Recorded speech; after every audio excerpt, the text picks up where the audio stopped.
Bienvenidos, mi nombre es Camilo Posada. Soy profesor titular de la materia Contratos Civiles y Mercantiles en la Universidad del Rosario.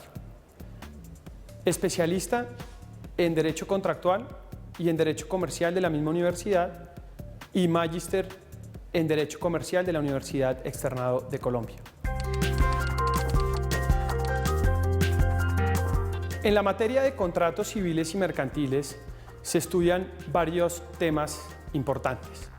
El primero de ellos son sus generalidades y los principios del derecho contractual. En primer lugar, se estudia el concepto de contrato, entendiendo por tal un acuerdo de voluntades dirigido al nacimiento, modificación o extinción de obligaciones. De esta manera se refuerza la idea de que el contrato es una fuente de obligaciones. En segundo lugar, miramos la función que cumple el contrato. De esta manera se observan dos. Una función económica, donde el contrato es un instrumento económico que permite y favorece el intercambio. Y en segundo lugar, una función jurídica, a partir de la cual las partes eligen de manera libre las reglas a las que se someterán voluntariamente para dirigir su comportamiento hacia la satisfacción de sus intereses particulares. Finalmente, dentro de esta primera parte, se estudian los principios del derecho contractual. Esos principios son la autonomía privada, la relatividad del contrato, la fuerza normativa del contrato, el equilibrio contractual y el principio de buena fe. Todos ellos son muy importantes precisamente porque cumplen finalidades diferentes que contribuyen con la realización de los fines del contrato y con el principio de la justicia contractual. El segundo aspecto que se estudia en la materia de contratos civiles y mercantiles es el relacionado con los tipos contractuales. Evidentemente, se estudian algunos tipos contractuales, precisamente porque es tan extenso el tema que no se pueden estudiar todos. El primero de ellos que se estudia es el del contrato de promesa. El contrato de promesa es un acuerdo de voluntades entre dos partes, por medio del cual se obligan a celebrar un contrato futuro. Ese contrato futuro puede ser cualquier tipo contractual, sea regulado o no por nuestro ordenamiento jurídico. Lo importante es que sea un contrato legal, lícito y permitido por las leyes nacionales. La función económica de este contrato va dirigida principalmente a permitirle a las partes que no pueden celebrar inmediatamente un determinado contrato, diferir en el tiempo la celebración de ese contrato, ya sea porque no cuentan con los recursos suficientes para hacer el pago del precio o porque no tienen la disponibilidad de los bienes en el momento. Entonces, la ley, puntualmente el artículo 1611 del Código Civil, establece cuáles son los requisitos esenciales para que un contrato pueda revestir la forma de un contrato de promesa válidamente celebrado en derecho colombiano. Asimismo, encontramos que el contrato de promesa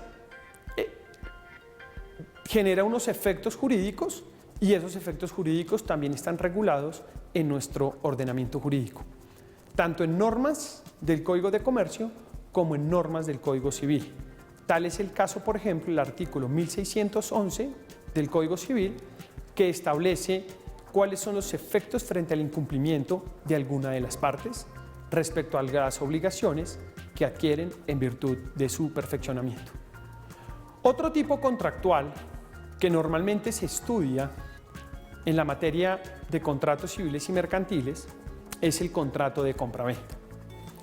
Debemos decir que el contrato de compraventa es el contrato por excelencia que favorece al intercambio en el tráfico. Recordemos que el contrato de compraventa es el contrato más antiguo que ha existido. Precisamente sus orígenes se remontan al surgimiento de la moneda. Toda vez que antes de que existiera moneda, el contrato prototipo que se celebraba era el del trueque. Cuando se estudia el contrato de compra-venta, normalmente la ley establece cuáles son sus elementos esenciales, la cosa y el precio.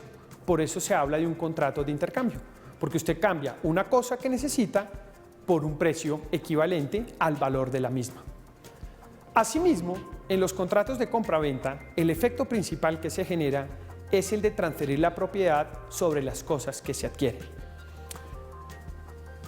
Cuando se estudia el contrato de compra-venta, normalmente se estudia respecto a las normas que trae el Código Civil, las normas que trae el Código de Comercio y finalmente de la Convención de Viena de 1980 que ha sido adoptada por nuestro país. El contrato de compra-venta se clasifica. Hay diferentes clases de contrato de compra-venta. Dentro del contrato de compra-venta suele estudiarse la venta de universalidades, la venta de cosas en común y pro indiviso, la venta de cosa inexistente, la venta de cosa propia, la venta de cosa ajena, entre otras. Asimismo, las normas jurídicas, tanto del Código de Comercio como del Código Civil y de la Convención de Viena de 1980 sobre compraventa internacional de mercaderías, regulan aspectos relacionados con sus efectos, entendidos estos como las principales obligaciones que contraen las partes al momento de su celebración, de su perfeccionamiento. Y también se estudia, por ejemplo, el efecto del incumplimiento a partir de la resolución del incumplimiento del contrato. Y finalmente, también es importante resaltar que el contrato de compraventa admite que se fijen unos pactos accesorios a este con el propósito de que las partes puedan obtener mayor seguridad o cumplir una función tangencial necesaria para satisfacer sus intereses particulares.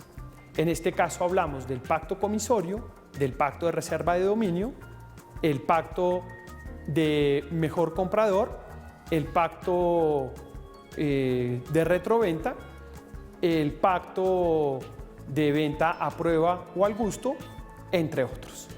Otro tipo contractual que se estudia en esta materia es el contrato de suministro, que es un contrato que tiene regulación exclusiva en el Código de Comercio. El contrato de suministro cumple una función económica muy importante.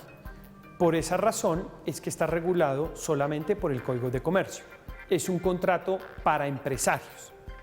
A través del contrato de suministro, un empresario, supongamos el caso de un fabricante que necesita materias primas, puede utilizar este contrato de suministro para asegurarse la provisión de todas las materias primas que él requiere para asegurar su producción en un determinado plazo de tiempo.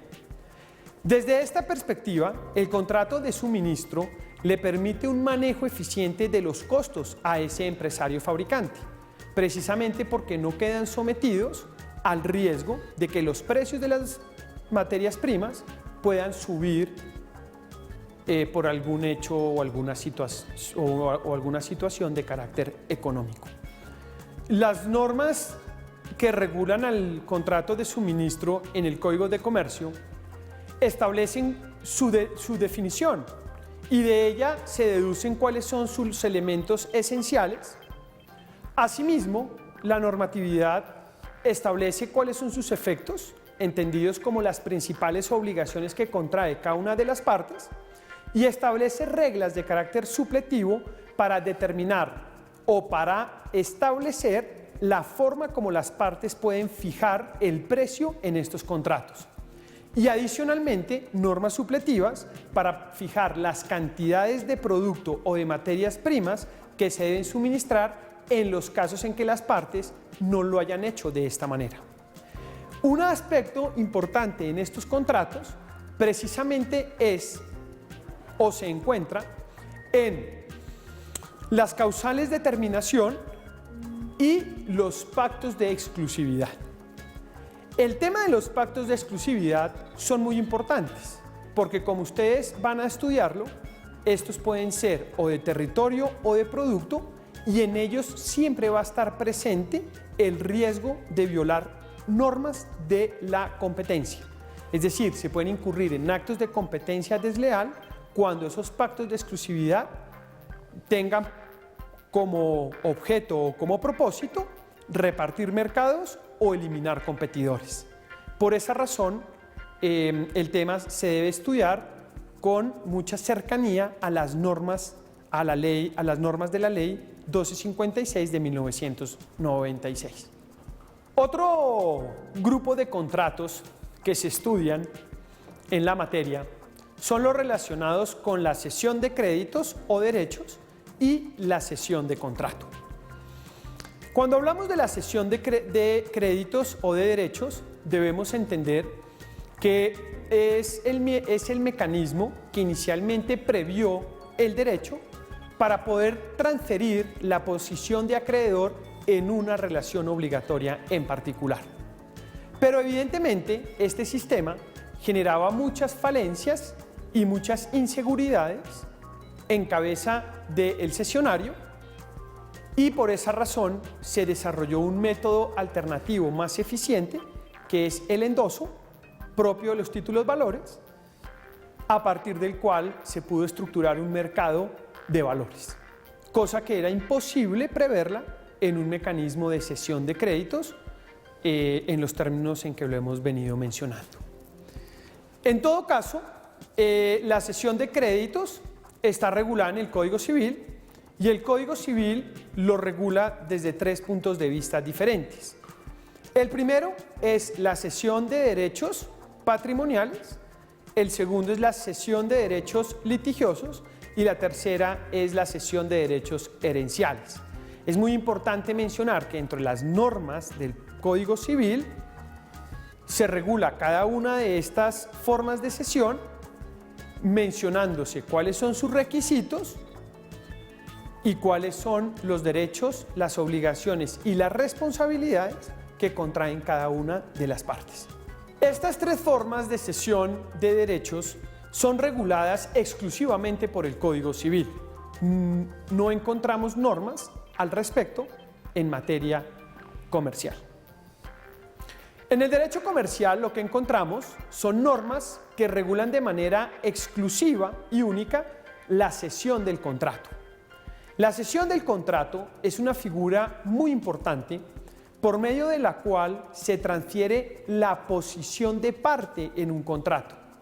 Esto quiere decir que se ceden las obligaciones, los derechos, los deberes, las cargas propias de esa parte en ese contrato o en esa relación contractual en particular.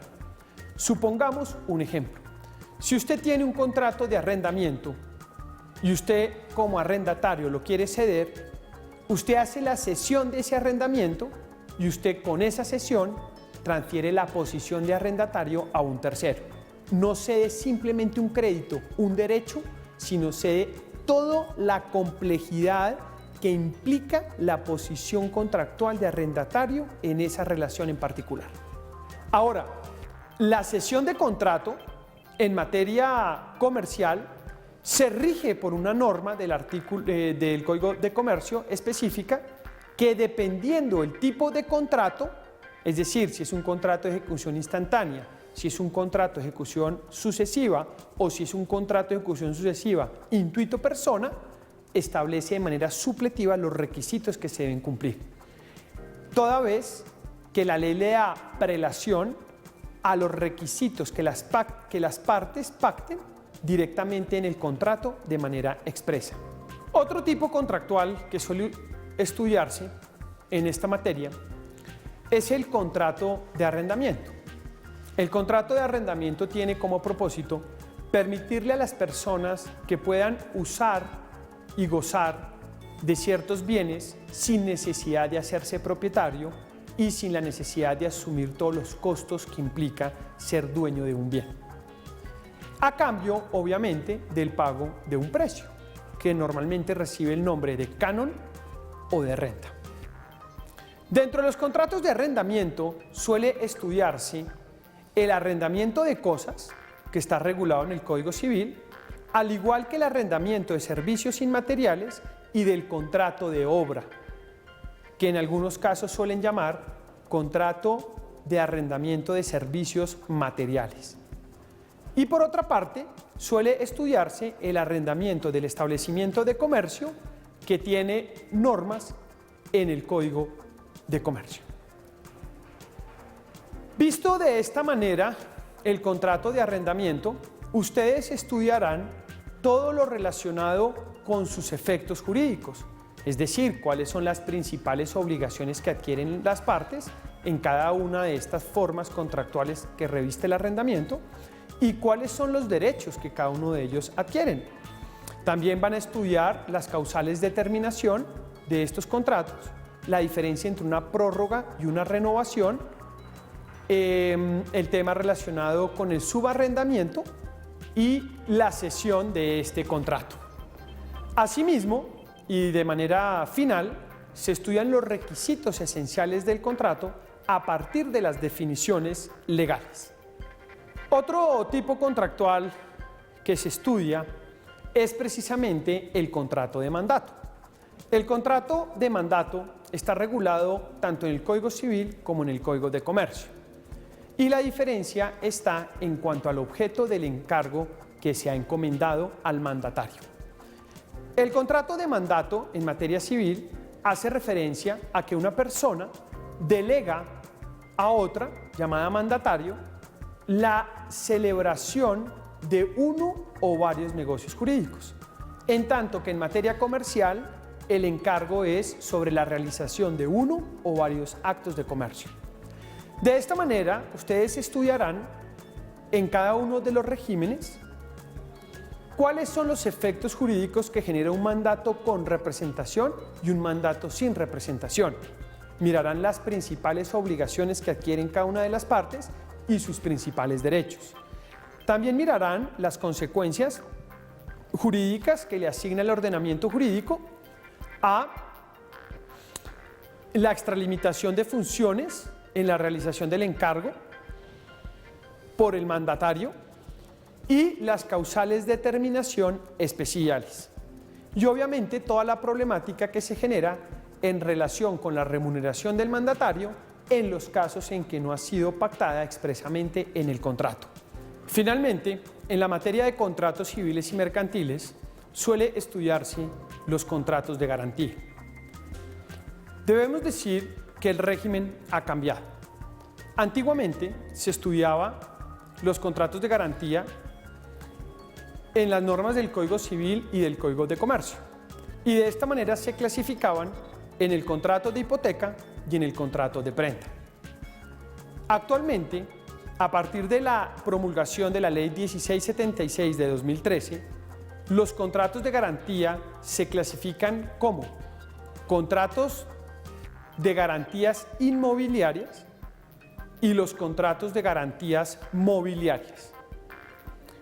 Dentro de los primeros se encuentra el contrato de hipoteca, donde ustedes lo van a estudiar sobre bienes inmuebles, sobre los inmuebles por destinación, sobre los inmuebles por destinación y sobre los bienes muebles asimilados a inmuebles, como el caso de las naves y las aeronaves.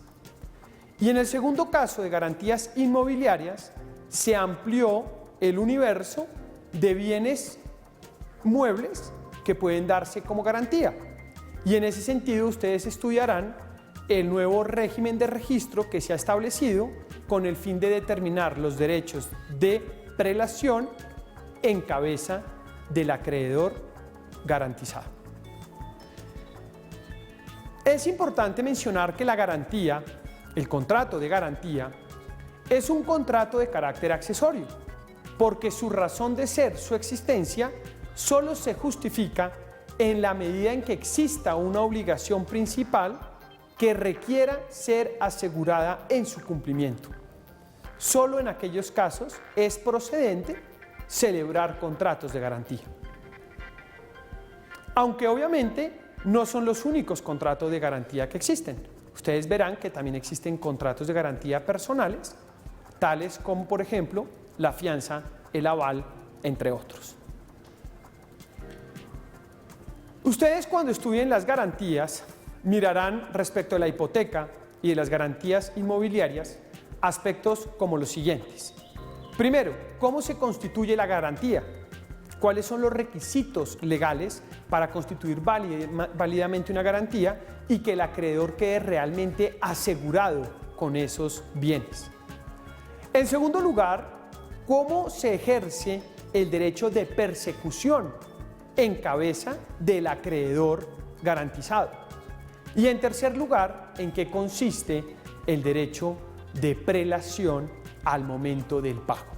De esta manera, damos por concluida esta breve introducción, con el ánimo de que les haya servido y que haya generado interés en ustedes por el estudio de los contratos civiles y mercantiles.